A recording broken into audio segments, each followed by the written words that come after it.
ಈ ಭೂಮಿ ಬಣ್ಣದ ಬುಗುರಿ ಆ ಶಿವನೇ ಚಾಟಿ ಕಣೋ.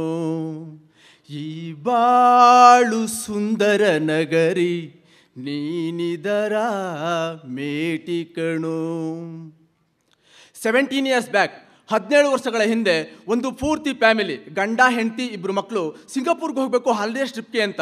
ಸಿಂಗಾಪುರ್ ಬಗ್ಗೆ ಏನೇನು ಮಾಹಿತಿ ಸಿಗುತ್ತೆ ಯೂಟ್ಯೂಬಲ್ಲಿ ಫ್ರೆಂಡ್ಸ್ ಕಡೆಯಿಂದ ಎಲ್ಲವನ್ನು ಕಲೆಕ್ಟ್ ಮಾಡಿಕೊಂಡು October 31st, 2000 ಕಾರಲ್ಲಿ ಹೋಗ್ತಾರೆ ಏರ್ಪೋರ್ಟ್ಗೆ ಹೋಗೋದಕ್ಕೆ. ಕಾರಲ್ಲಿ ಏರ್ಪೋರ್ಟ್ಗೆ ಹೋಗೋಷ್ಟರಲ್ಲಿ ಟೈಮ್ ಆಗೋಗುತ್ತೆ, ಲೇಟ್ ಆಗೋಗುತ್ತೆ. ಆಗ ಅವ್ರಿಗೆ ಫ್ಲೈಟ್ ಮಿಸ್ ಆಯಿತು. 4 ಜನಕ್ಕೆ ತುಂಬ ಬೇಜಾರಾಯಿತು.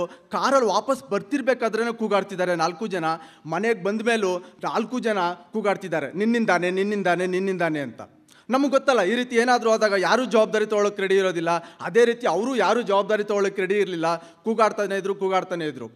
ಕೂಗಾಡಿದ್ದೆಲ್ಲ ಆದಮೇಲೆ ಬೇರೆ ಇನ್ನೇನು ಮಾಡೋಕ್ಕಾಗಲ್ಲ ಅಂತ ಹೇಳ್ಬಿಟ್ಟು ಟಿ ವಿ ಹಾಕ್ತಾರೆ. ಟಿ ವಿ ಹಾಕಿದ್ರೆ ಟಿ ವಿಯಲ್ಲಿ ನ್ಯೂಸ್ ಬರ್ತಾ ಇದೆ, 31st October 2000 Singapore flight crash ಆಯಿತು ಅಂತ. ಅದಾದ ಮೇಲೆ ಸುಮಾರು 2 hours 4 ಜನ ಏನೂ ಮಾತಾಡಲ್ಲ, ಅಷ್ಟು ಸೈಲೆಂಟ್ ಅಂದರೆ ಸೈಲೆಂಟ್ ಆಗಿರ್ತಾರೆ. ಹೌದು, ಅವ್ರಿಗೆ ಫ್ಲೈಟ್ ಮಿಸ್ ಆಯಿತು, ಸಿಂಗಾಪುರ್ಗೆ ಹೋಗೋಕ್ಕಾಗಲಿಲ್ಲ. ಆದರೆ ಆ 4 ಜನರ ಅಮೂಲ್ಯವಾದ ಪ್ರಾಣ ಉಳಿತು. ಒಬ್ಬರು ಸೈಂಟಿಸ್ಟ್ ಪ್ರಪಂಚಕ್ಕೋಸ್ಕರ ನಾನೇನಾದರೂ ಕೊಡುಗೆ ಕೊಡಲೇಬೇಕು, ಕಾಂಟ್ರಿಬ್ಯೂಟ್ ಮಾಡಲೇಬೇಕು ಅಂತ ಅವರ ಶೆಡ್ಡಲ್ಲಿ ಎಕ್ಸ್ಪೆರಿಮೆಂಟ್ಗಳನ್ನು ಮಾಡ್ತಾ ಇದ್ದಾರೆ. ಪ್ರಯೋಗಗಳ ಮೇಲೆ ಪ್ರಯೋಗಗಳನ್ನು ಮಾಡ್ತಾ ಇದ್ದಾರೆ. ಈ ರೀತಿ ಪ್ರಯೋಗಗಳನ್ನು ಮಾಡ್ತಾ ಇದ್ದಂಥ ಅವರ ಶೆಡ್ 1914ನೇ ಇಸ್ವಿಯಲ್ಲಿ ಬೆಂಕಿಯಲ್ಲಿ ಸುಟ್ಟೋಗುತ್ತೆ.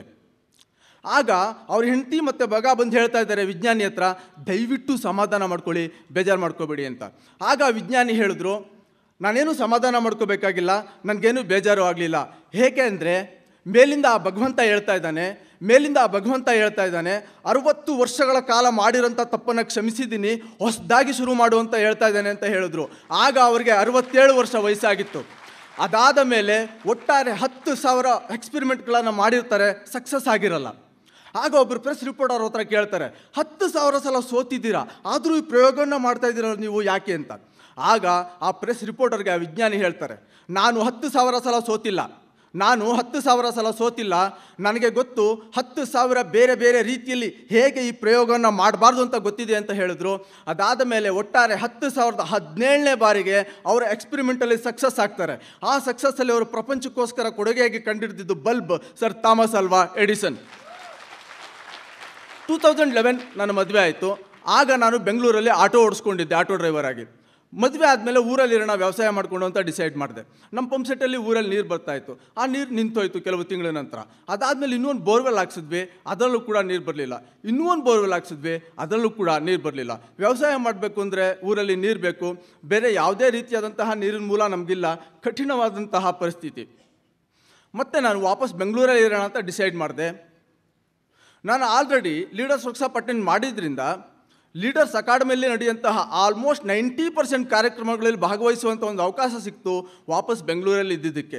ನೋಡಿದಾಗ ಖುಷಿ ಆಯಿತು, ವಾವ್ ಹೌದಲ್ವಾ ಅನ್ನಿಸ್ತು. HAL ಏರ್ಪೋರ್ಟ್ನ ಶಿಫ್ಟ್ ಮಾಡಿದ್ರು ದೇವನಹಳ್ಳಿಗೆ. ಅದಾದ ಕೆಲವು ವರ್ಷಗಳ ನಂತರ ಬೆಂಗಳೂರು ಸಿಟಿಗೆ ಹೊಸದಾಗಿ ಓಲ್ವೋ ಬಸ್ ಬಿಟ್ಟರು. ಎರಡೂ ಸಂದರ್ಭದಲ್ಲಿ ನಾನು ಆಟೋ ಓಡಿಸ್ತಾ ಇದ್ದೆ. ಆಟೋ ಬಿಸ್ನೆಸ್ ಎಷ್ಟು ಕಡಿಮೆ ಆಯ್ತಂದರೆ ಆಟೋ ಓಡಿಸ್ಕೊಂಡು ಜೀವನನೇ ಮಾಡೋಕ್ಕಾಗಲ್ಲ ಅನ್ನೋ ಒಂದು ಹಂತಕ್ಕೆ ಬಿಸ್ನೆಸ್ ಕೆಳಕ್ಕೆ ಹೋಯಿತು. ಆದರೆ ವಿತಿನ್ 3 months 3 ತಿಂಗಳಲ್ಲಿ ಬಿಸ್ನೆಸ್ ಪಿಕಪ್ ಆಯಿತು. ಅಷ್ಟು ಮಾತ್ರ ಅಲ್ಲ, ಮೊದಲು ಏನು ಬಿಸ್ನೆಸ್ ಆಗ್ತಾಯಿತ್ತು ಅದಕ್ಕಿಂತ ಸ್ವಲ್ಪ ಜಾಸ್ತಿನೇ ಆಗೋಕ್ಕೆ ಶುರುವಾಯಿತು. ವಿಚಾರ ಮಾಡಿ ನೋಡಿದಾಗ ಹೇಗೆ ಅಂತ ಗೊತ್ತಾಯಿತು. ಪ್ರತಿ ತಿಂಗಳು ಬೆಂಗಳೂರು ಸಿಟಿಗೆ 1000 ಜನ ಬರ್ತಾರೆ ಇಲ್ಲೇ ಇರೋದಕ್ಕೋಸ್ಕರ. ಅವರನ್ನು ನೋಡೋದಕ್ಕೆ 1000 ಜನ ಬರ್ತಾರೆ ಹೋಗ್ತಾರೆ. ಅವರೆಲ್ಲ ಓಡಾಡೋದಕ್ಕೋಸ್ಕರ ಫಸ್ಟ್ ಡಿಪೆಂಡ್ ಆಗೋದು ಆಟೋ ಅಥವಾ ಕ್ಯಾಬ್ ಮೇಲೆ. ಜೊತೆಗೆ ನನಗೆ ಭರವಸೆ ಇತ್ತು, ನನಗೆ ನಂಬಿಕೆ ಇತ್ತು, ಈ ರೀತಿ ಆಗ್ತಾ ಇದೆ ಅಂದರೆ ಇದರಿಂದ ಒಳ್ಳೇದಿದೆ ಅಂತ. ಆಗೋದೆಲ್ಲ ಒಳ್ಳೆಯದಕ್ಕೆ, whatever happens for the good ಅಂತ. ನಮ್ಮ ಪ್ರತಿಯೊಬ್ಬರು ಲೈಫಲ್ಲೂ 10 ವರ್ಷದಿಂದ 5 ವರ್ಷದಿಂದ ಬೇಡ 1 ವರ್ಷದಿಂದ ನೋಡಿದ್ರೂ ಕೂಡ ನಮ್ಗೆ ಇಷ್ಟ ಇಲ್ಲದೆ ಇರೋ ರೀತಿಯಲ್ಲಿ ನಮ್ಮ ವಿರುದ್ಧವಾಗಿ ಏನಾದರೂ ಒಂದು ಘಟನೆಗಳು ನಡೆದಿರುತ್ತೆ, ನೆಗೆಟಿವ್ ಆಗಿ, ಚಿಕ್ಕದಾಗಿ ಅಥವಾ ದೊಡ್ಡದಾಗಿ. ಫಾರ್ ಎಕ್ಸಾಂಪಲ್, ನಾವು ಅಂದ್ಕೊಂಡಿರೋ ರೀತಿಯಲ್ಲಿ ಸ್ಟೂಡೆಂಟ್ ಲೈಫಲ್ಲಿ ಮಾರ್ಕ್ಸ್ ಬರದೇ ಇರ್ಬೋದು, ಫ್ಯಾಮಿಲಿ ಲೈಫಲ್ಲಿ ಇರ್ಬೋದು, ಅಥವಾ ನಾವು ಅಂದ್ಕೊಂಡಿರೋ ರೀತಿಯಲ್ಲಿ ಕೆಲಸಗಳು ಸಿಗದೇ ಇರ್ಬೋದು, ಅಥವಾ ನಾವು ಅಂದ್ಕೊಂಡಿರೋ ರೀತಿಯಲ್ಲಿ ಬಿಸ್ನೆಸ್ ಆಗದೇ ಇರ್ಬೋದು, ಇನ್ನೂ ಹಲವಾರು ರೀತಿಯಲ್ಲಿ. ಆದರೆ ನಾವು ಸರಿಯಾಗಿ ವಿಚಾರ ಮಾಡಿದ್ದೆ ಆದರೆ ಆ ಒಂದು ಘಟನೆಯಿಂದ ಮಾತ್ರನೇ ನಾವು ಏನಾದರೂ ಕಲ್ತಿರ್ತೀವಿ, ಸ್ಟ್ರಾಂಗ್ ಆಗಿರ್ತೀವಿ, ಸಾಧಿಸಿರ್ತೀವಿ. ನಮ್ಗೆ ಆ ದಿಕ್ಕಿನಲ್ಲಿ ನೋಡೋಕೆ ಗೊತ್ತಾಗಬೇಕು ಅಷ್ಟೇ. ಹಾಗಾದರೆ ಆಗೋದೆಲ್ಲ ಒಳ್ಳೆಯದಕ್ಕೆ ತಾನೇ, ಏನಾದರೂ ಆಗಲಿ ಆ ರೀತಿ ಹೇಳ್ತಾ ಇದ್ದೀನಾ? ಖಂಡಿತ ಇಲ್ಲ. ದಯವಿಟ್ಟು ಅರ್ಥ ಮಾಡ್ಕೋಬೇಕು. ನಮಗಿಷ್ಟ ಇರೋದು ರೀತಿಯಲ್ಲಿ ಏನೂ ಆಗಲಿಲ್ಲ, ನಮಗಿಷ್ಟ ಇಲ್ಲದೇ ಇರೋ ರೀತಿಯಲ್ಲಿ ಏನಾದರೂ ಆಯಿತು, ಆಕಸ್ಮಿಕವಾಗಿ ನಮ್ಮ ವಿರುದ್ಧ ಆದಾಗ ಆ ಸಂದರ್ಭದಲ್ಲಿ ಇದು ನನ್ನ ಒಳ್ಳೆಯದಕ್ಕೆ ಅಂತ ಯೋಚನೆ ಮಾಡೋಣ ಅಂತ ಹೇಳ್ತಾ ಇದ್ದೀನಿ. ಈ ರೀತಿ ಯೋಚನೆ ಮಾಡಿದ್ದೆ ಆದರೆ ಆ ಘಟನೆಯಿಂದ ಆಚೆ ಬರೋಕ್ಕಾಗತ್ತೆ, ನೆಮ್ಮದಿ ಸಿಗುತ್ತೆ, ಜೀವನದಲ್ಲಿ ಮುಂದಕ್ಕೆ ಹೋಗೋಕ್ಕಾಗತ್ತೆ. ನನಗೆ ಪರ್ಸ್ನಲಾಗಿ ಏನಾದರೂ ನೆಗೆಟಿವ್ ಆಗಾದಾಗ ಬೇಜಾರಾಗಲ್ವಾ? ಖಂಡಿತ ಬೇಜಾರಾಗುತ್ತೆ, ದುಃಖ ಆಗುತ್ತೆ. ಆದರೆ 5 ನಿಮಿಷ 10 ನಿಮಿಷ ಅಥವಾ ಕೆಲವು ಗಂಟೆಗಳ ನಂತರನಾದ್ರೂ ನನಗೆ ನಾನು ಹೇಳ್ಕೊಳ್ತೀನಿ, ಈ ರೀತಿ ಆಗಿದೆ ಅಂದರೆ ಇದರಿಂದ ಏನೋ ಒಂದು ಒಳ್ಳೆಯದಿದೆ ಅಂತ. ಆ ರೀತಿಯಲ್ಲೇ ನನ್ನ ಮೈಂಡ್ಸೆಟ್ಟನ್ನು ನಾನು ರೆಡಿ ಮಾಡ್ಕೊಂಡಿದ್ದೀನಿ.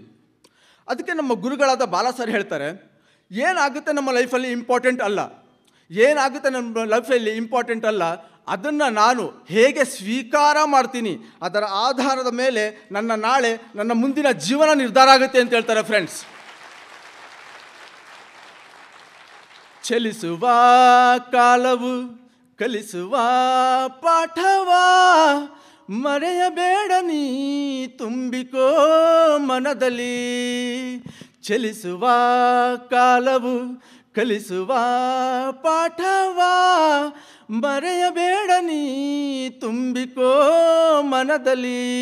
ಇಂದಿಗೋ ನಾಳೆಗೋ ಮುಂದಿನ ಬಾಳಲಿ ಗೆಲ್ಲುವಂಥ ಸ್ಫೂರ್ತಿ ದಾರಿದೀಪ ನಿನಗೆ ಆ ಅನುಭವ, ನಿನಗೆ ಆ ಅನುಭವ.